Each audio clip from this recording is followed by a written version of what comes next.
Sí, sí se le escucha, doctor. Ya, bien, bien. Un favorcito, si me pueden ayudar a proyectar las diapositivas.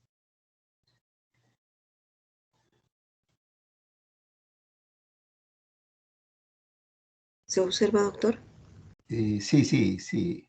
En grande mejor. Que ocupe toda la pantalla.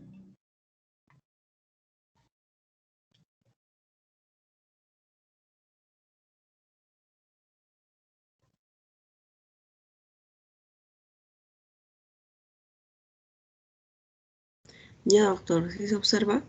Sí, sí, sí, ahí está, ahí está, ahí está. Mira, yo cuando te digo la próxima, lo vas cambiando, un favorcito, ¿ya? Yo te digo la próxima, por favor, lo vas cambiando, ¿ya? Entonces Ya. vamos a empezar, gracias, ¿eh? Vamos a empezar con psicopatología del lenguaje.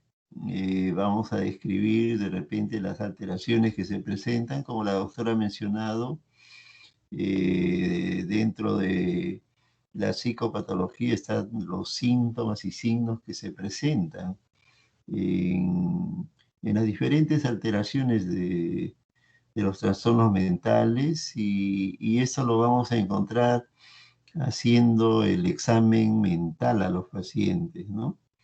Y ya a veces lo hemos mencionado reiterativamente que el examen mental es fundamental. La siguiente, por favor.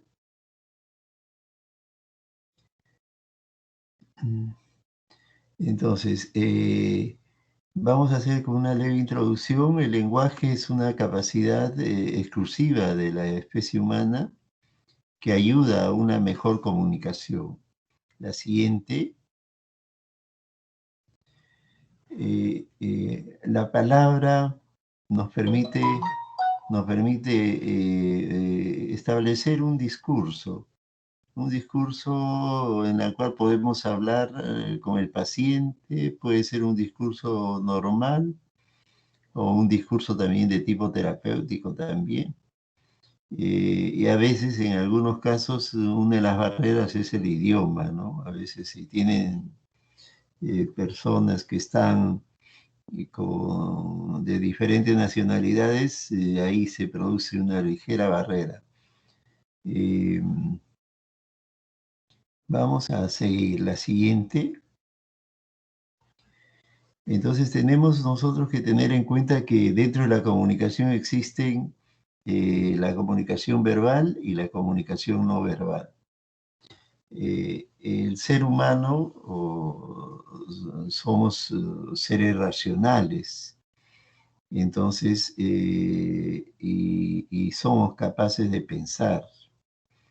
Y esta capacidad de pensar nos permite utilizar el lenguaje, ¿no? O sea, nosotros expresamos nuestro lenguaje de todo lo que estamos pensando, ¿no? Eh, Ahora, dentro de todo, se mencionaba que en la antigüedad existía la comunicación química con los olores, eh, la comunicación dérmica con la temperatura y la parte corporal. Y también la cinésica con gestos, ¿no? Sí, eso actualmente también se producen algunos gestos, gestos que transmite también una comunicación, ¿no? Entonces hay una comunicación verbal y no verbal. Verbal es a través del lenguaje hablado y no verbal de repente a través de gestos, de mímicas, de hacer algunos movimientos de tal forma que no expresamos verbalmente, pero sí nos estamos comunicando. La siguiente. Entonces, el lenguaje es un modo de comunicación del ser humano. Eh, la lengua no es el único instrumento para la comunicación. Acompañado al lenguaje está el paralenguaje, que es todos aquellos elementos que contribuyen a darle mayor sentido al lenguaje. En el paralenguaje que estamos hablando de la entonación, del timbre de voz, del volumen, del acento. Ahí tenemos una persona que habla pero gritando, está con un paralenguaje de un tono de voz bien elevado y de repente está entonando pero prepotentemente, ¿no? Y entonces podemos mencionar que el habla es la realización concreta de la lengua y tienen sus normativas para su uso correcto, para un uso correcto de ellos. Eh, en las diversas fases del crecimiento personal, ¿no? Del niño, del adolescente, del adulto, del estado en la cual nos encontramos. La siguiente, por favor. Mm,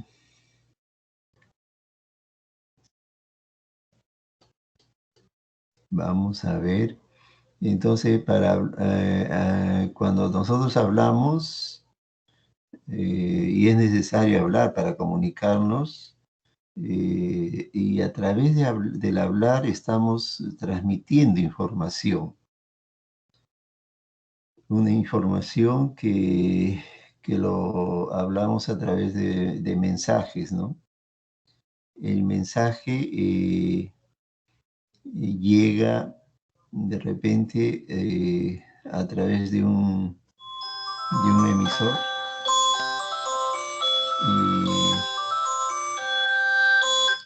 y pasa a alguien que lo va a codificar y esto se transmite a través de un código. Y ese código va descodificando y va llegando al receptor, ¿no? Al receptor que ya le da todo un contexto, toda una situación en la cual va entendiendo la situación. Entonces, prácticamente hay un emisor y un receptor. Y en todo este mensaje que nosotros podemos transmitir, uno va codificando y descodificando y lo integra en todo un contexto, de acuerdo a la situación que se está conversando. Así como ustedes han escuchado ahora la intervención de la doctora, ha habido unos mensajes que ustedes lo han captado, lo han codificado, lo han interpretado, hay todo un contexto y luego ya todo se establece una, un buen entendimiento de lo que ha mencionado la doctora a través de su mensaje. La siguiente. eh, entonces, cuando nosotros queremos hablar de las funciones del lenguaje, vamos a hablar que el mensaje más importante es la información del propio emisor. ¿El lenguaje cumple una función emotiva o también una función expresiva? Eh, a veces puede haber, cuando un emisor pretende que su acto de comunicación actúe sobre el receptor y actúe sobre su conducta, entonces es una actitud que está dando órdenes o pidiéndole que cumpla estas órdenes con el carácter de una función que puede ser apelativa o conativa, o tiene una función que tiene que actuar.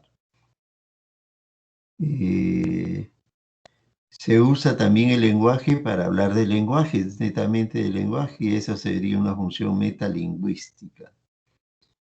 Eh, y también se usa el lenguaje para crear belleza, jugar con la lengua, ya tiene una función poética, ya como los poemas, por ejemplo, ¿no? La siguiente, estamos tratando de hacer una leve introducción antes de entrar a la psicopatología del lenguaje. El desarrollo del lenguaje, todo ser humano adquiere un lenguaje. Definitivamente en el transcurso de su crecimiento, para un habla normal se requiere un sistema neurológico funcional capaz de aprender.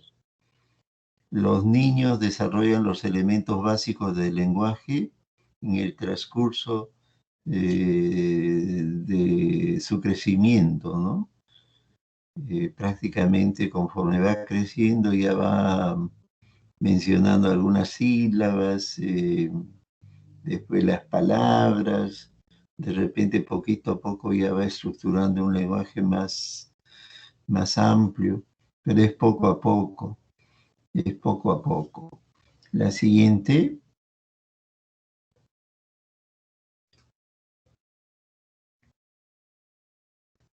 eh, entonces, como les mencionaba, en los niños de los 2 a los 13 años, el desarrollo del lenguaje estará prácticamente en la gran mayoría de los niños. Ya hay un lenguaje, se podría decir, que puede expresar, pero poco a poco también, no tan fluidamente, pero ya puede hablar algunas palabras. La siguiente. Eh, También la adquisición del lenguaje es un proceso complejo en que hay que escuchar, hay que almacenar y hay que repetir. Repetir, utilizar las reglas gramáticas, es todo un proceso de aprendizaje a través del intercambio interpersonal, del entorno social. La siguiente,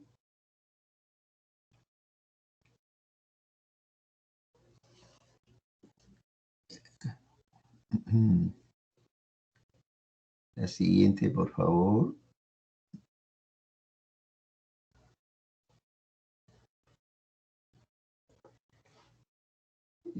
Hay diferentes teorías. Vamos a seguir porque quisiera llegar a la parte de la psicopatología. La siguiente, hay diferentes teorías. La siguiente, eh, sí, la siguiente.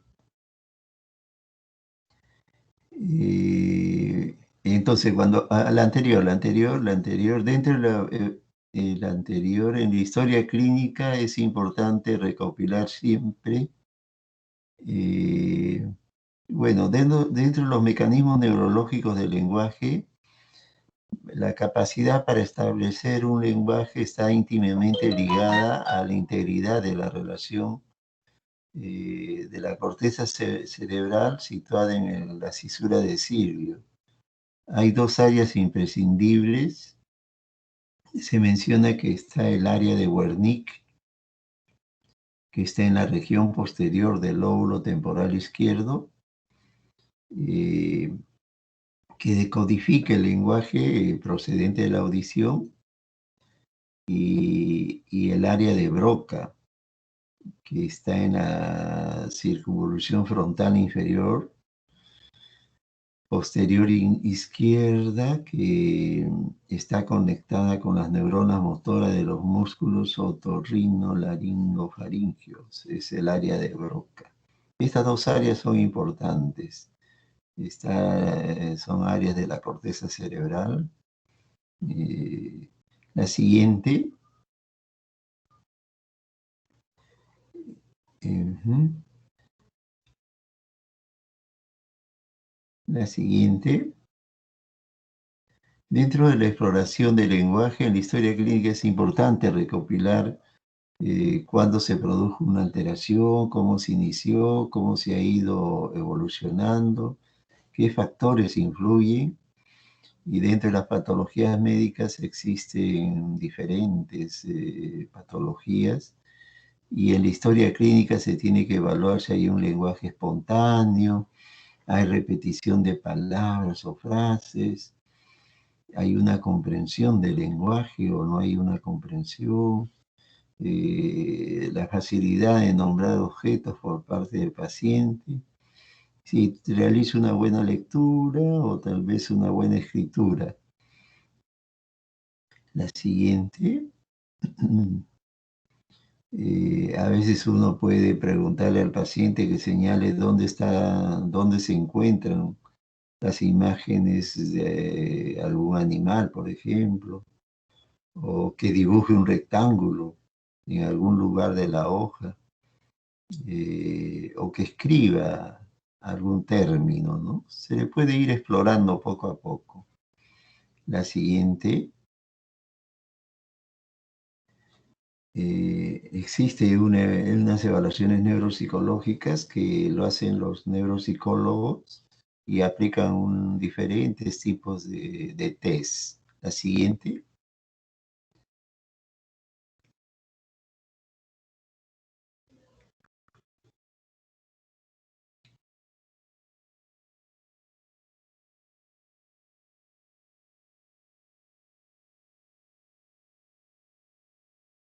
de algunos términos. La siguiente,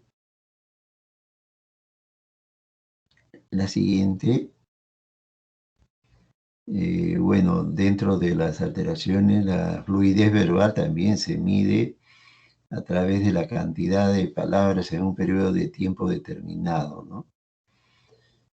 Algunos no tienen la fluidez verbal adecuada, otros tienen un bloqueo, otros no pueden expresar lo que la parte verbal de repente quisieran expresar y no pueden por algún daño neurológico.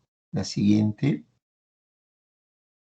entramos a la psicopatología del lenguaje. En el discurso podemos denotar una serie de alteraciones, una serie de cambios o deficiencias también en la capacidad del lenguaje, y estas deficiencias de la capacidad del lenguaje alteran la capacidad de comunicación de la persona. Definitivamente vamos a encontrar que hay algo ahí que no está bien y nos vamos a dar cuenta. Vamos a dar cuenta. La siguiente. Entonces, por ejemplo, dentro de la ausencia del lenguaje está el mutismo. El mutismo, el sujeto no habla, está mudo. Entonces, por más que lo estimulemos y todo, no colabora. Entonces, esto se puede deber a diferentes situaciones. Puede ser un reflejo de una actitud negativista por parte del paciente. No hay una conciencia de enfermedad, tiene una nula conciencia de enfermedad. Puede suceder en los cuadros depresivos donde el paciente no quiere hablar, o trastornos esquizofrénicos también, en los trastornos estupurosos o catatónicos, ¿no? Está negativista el paciente, no habla. Puede suceder en situaciones de estrés muy importante, de un fuerte impacto emocional.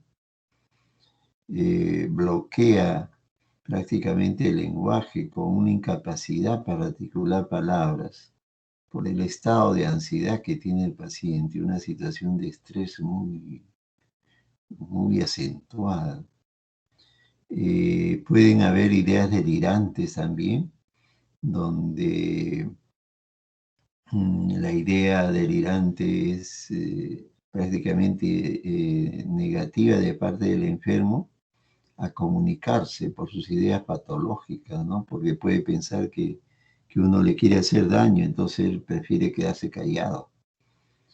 O puede ser debido a alucinaciones también, que la voz que le habla le dice no hables, no hables, no hables, y no habla, pues obedece órdenes por sus alucinaciones auditivas.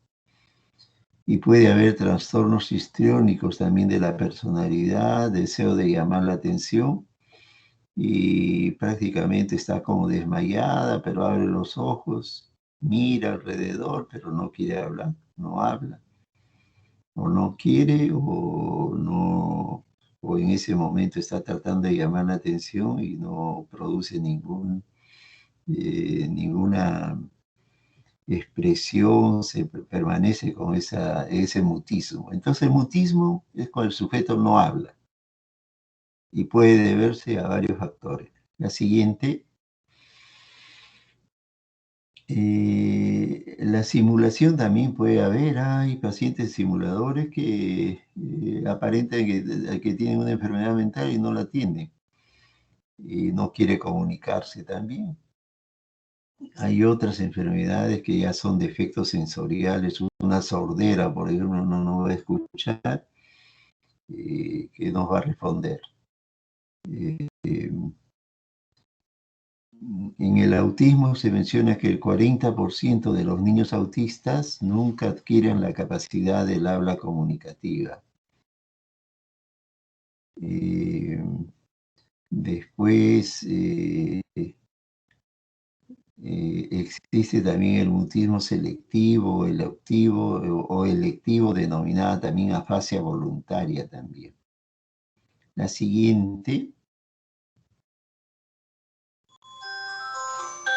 hemos hablado bastante, eh, empobrecimiento del lenguaje, cuando la producción del lenguaje está disminuida. Hay respuestas breves, respuestas reducidas, o también nos responden con monosílabos.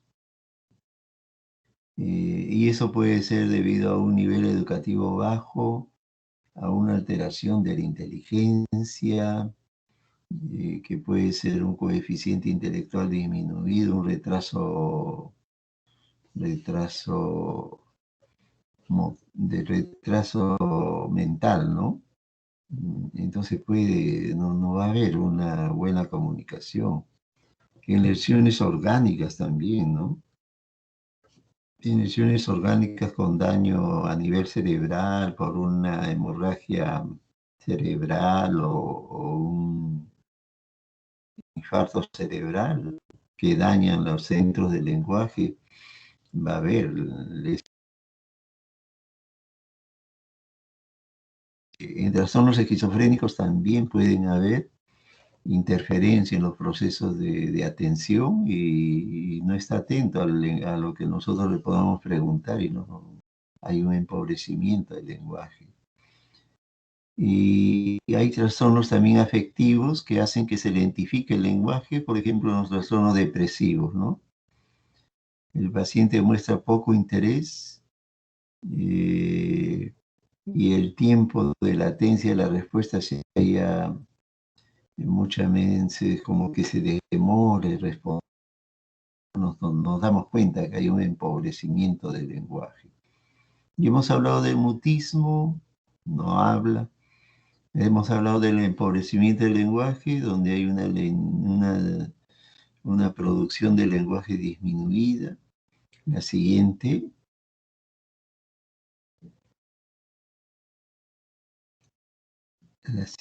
por favor.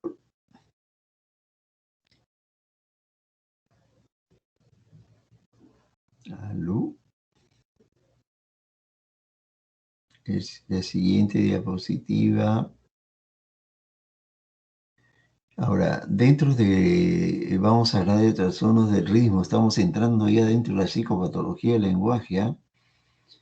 Eh, Dentro del trastorno del ritmo del lenguaje está la taquifemia, o también le llaman la taquifasia. Es la producción de palabras aumentadas, y lo hace con una rapidez en la emisión de las mismas, o sea, habla rápido.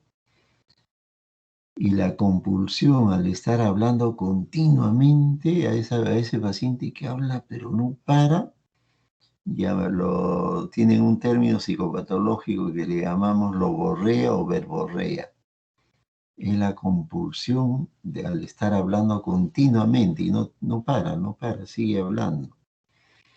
Y esta logorrea o verborrea se puede presentar en trastornos afectivos, en la cual hay pensamientos acelerados, capacidad de pensar más rápido de lo que se puede hablar.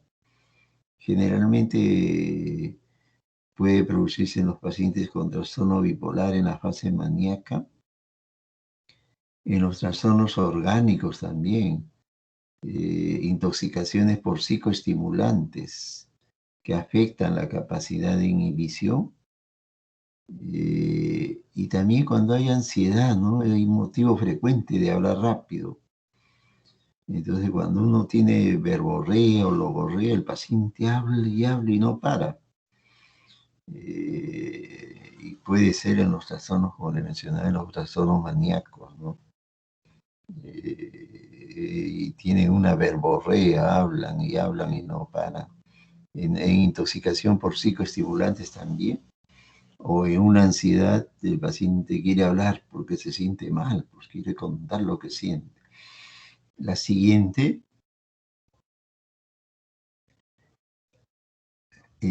ahora lo otro, nosotros estábamos hablando de la logorrea, de taquirrismo,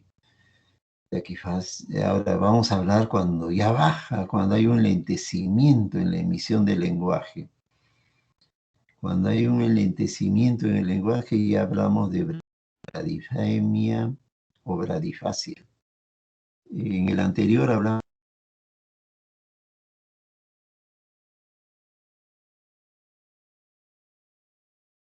de trastornos orgánicos, disiquia, o en trastornos afectivos también, los pacientes depresivos. Los pacientes depresivos hablan lentamente, lentificadamente. O sea, hay un enlentecimiento en su lenguaje. Ahora, hay otro trastorno que es el habla interrumpida o rota, se le menciona. Eh, Está hablando el paciente, pero de repente se bloquea. Y te pregunta, doctor, ¿de qué le estaba hablando? Entonces eso se llama el bloqueo del pensamiento. Entonces hay un bloqueo del lenguaje también. Se puede producir en un paciente esquizofrénico o también por alteraciones sensoperceptivas o trastornos amnésicos también, por deficiencias cognitivas. Entonces, podemos tener pacientes que hablan rápido, pacientes que hablan lento o pacientes que tienen un bloqueo también en su lenguaje, un habla interrumpido o rota. La siguiente, como les mencionaba, había áreas de lenguaje que son importantes, el área de Brodmann, eh, y acá está el área de Broca y el área de Wernicke, que son importantes. Claro que hay otras áreas más que no vamos a tocar esos puntos, ¿ya? La siguiente.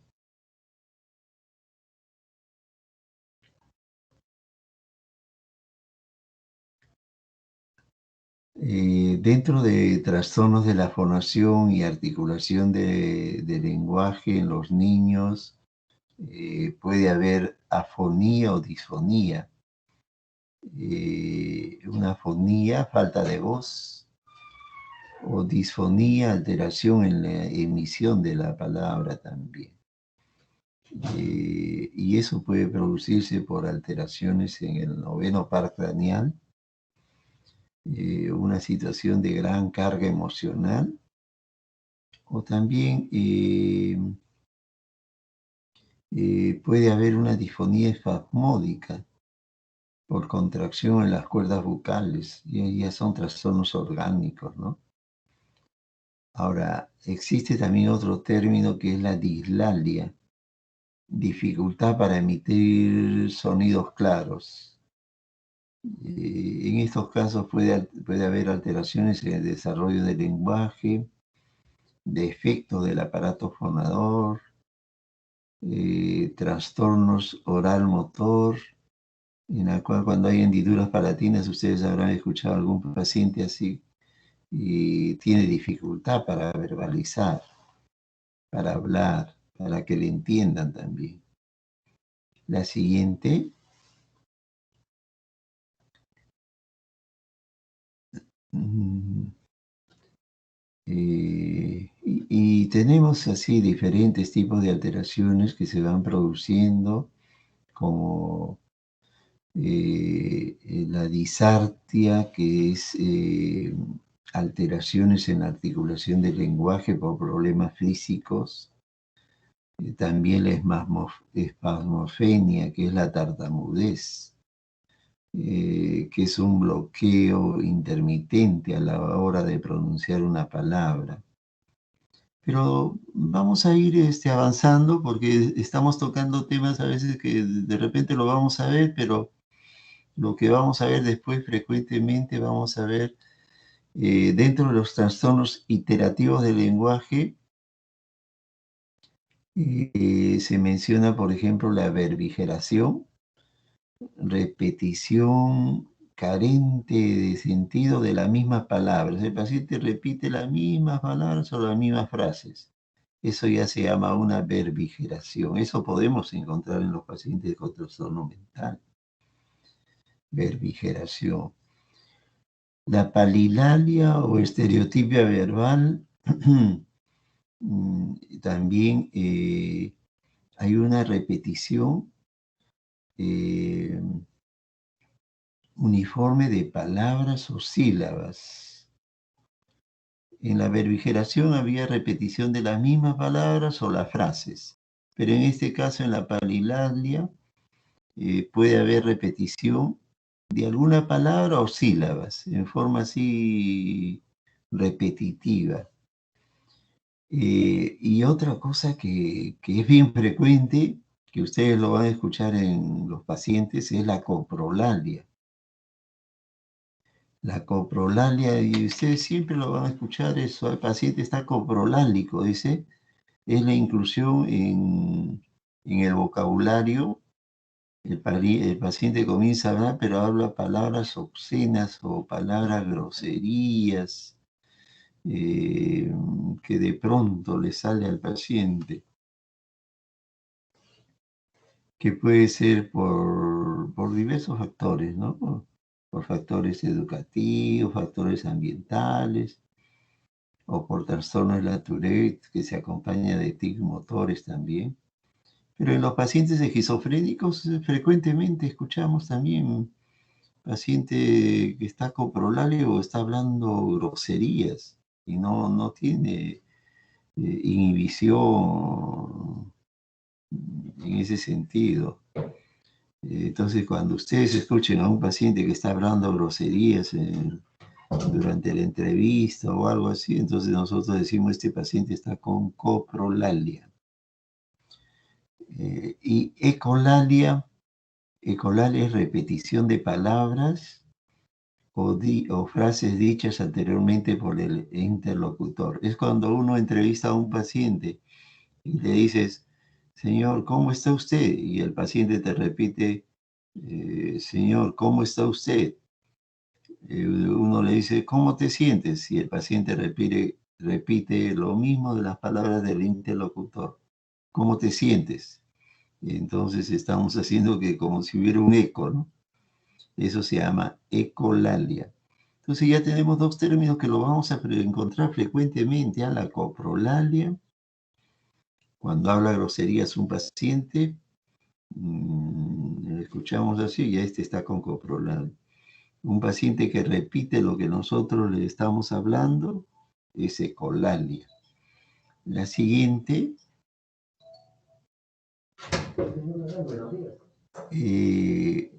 otro trastorno es la perseveración.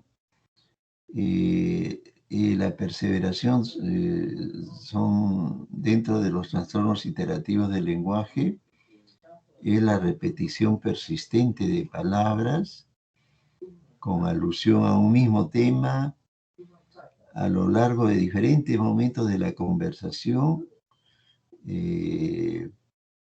Prácticamente persevera en lo mismo, ¿no? Hay una repetición persistente de las palabras, como que hubiera un estancamiento de las ideas. Y otro trastorno también es la logoclonía.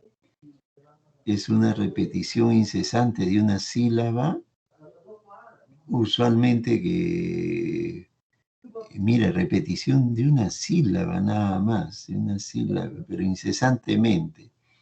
Y eso lo podemos encontrar en los pacientes con demencia o en los trastornos esquizofrénicos. Es de la logocronía. Entonces, la siguiente, vamos a ir avanzando porque si no después vamos a tener una situación que nos va a faltar tiempo. Esta clase, por si acaso, lo vamos a dividir en dos. Hoy día vamos a hacer una parte y en la siguiente hacemos la otra parte.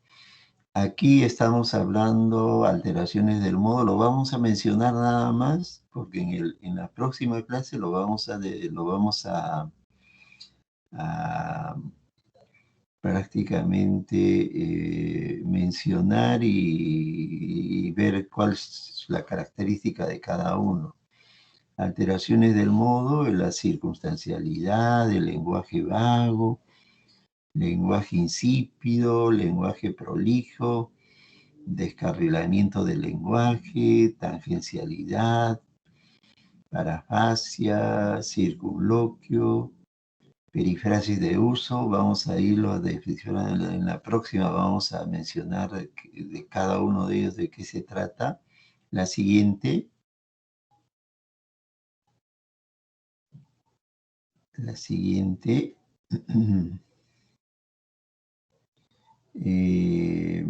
Acá brevemente nada más vamos a hablar de algunas afasias que son ya netamente trastornos neurológicos, ¿no? Y ya tiene que ver con los trastornos neurológicos, que esto ya lo ven los neurólogos. En algunos casos lo vemos los psiquiatras, pero raras veces, y son diferentes tipos de afasia, ¿no?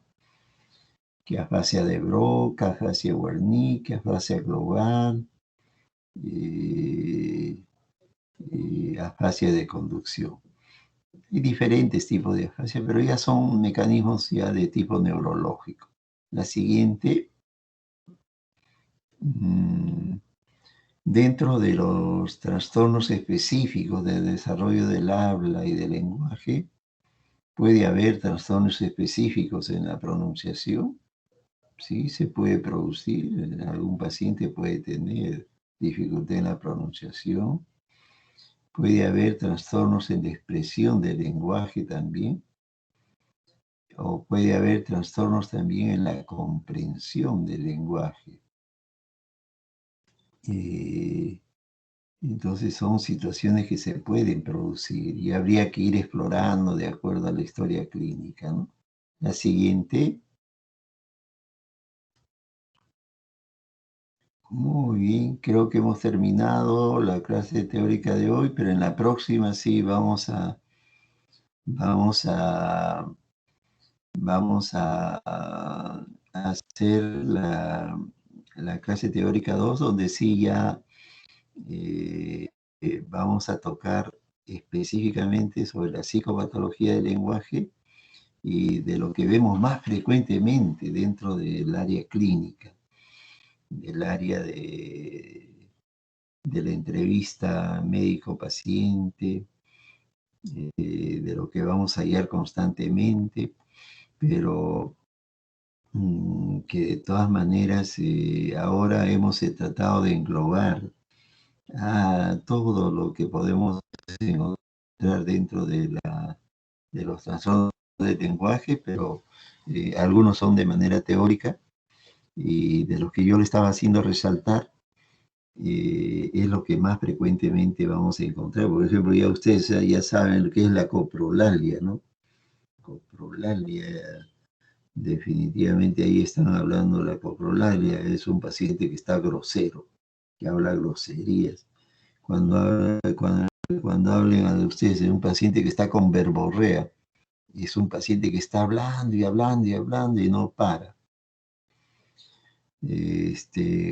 Cuando hay un paciente que nos está contando sus problemas y de repente se bloquea, hay un bloqueo en ese momento. No es porque el paciente quiera, sino que se bloquea es un trastorno característico de la enfermedad también mental.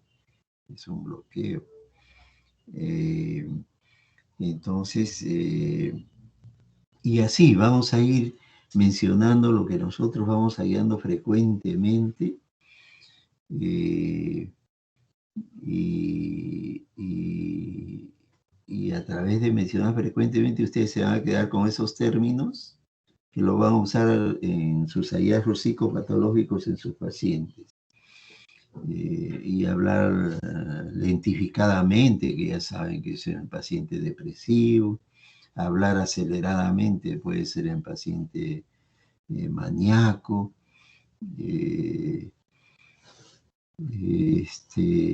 Y paciente mutista también, ¿no?